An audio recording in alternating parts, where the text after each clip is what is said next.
भोजपुरी की नई जानकारी के लिए हमारे साथ जुड़े। ये लाल रंग का सब्सक्राइब बटन क्लिक करें और बेल आइकन को दबाएं, जिससे नई वीडियो की जानकारी आप तक पहुंच जाए। जान लीजिए, सब्सक्राइब करना बिल्कुल फ्री है।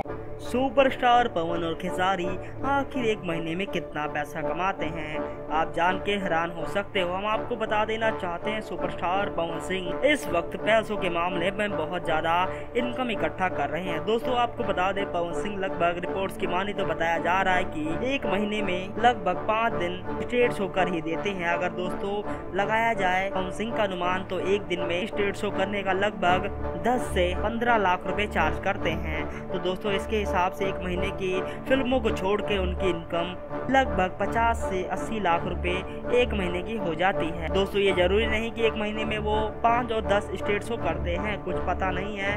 किसी महीने में वो 20 भी करते हैं और किसी महीने में 2-4 भी करते हैं। फिल्मों को समय देने के पश्चात अगर करे खेसारी लाल यादव के बाद एक स्टेज शो करने का लगभग 10 लाख रुपए लेते हैं। अगर इसकी बात की जाए, वो भी लगभग एक महीने में लगभग 30 से 40 लाख रुपए वो भी कमा लेते हैं एक महीने में स्टेज शो करने से। तो दोस्तों इनकम तो भोजपुरी स्टारों की बहुत ही ज्यादा है, लेकिन फिल्मों की कमाई को मिला के बहुत ज्यादा बॉक्स ऑफिस कलेक्शन करते हैं पवन सिंह खेसारी लाल यादव। धन्यवाद।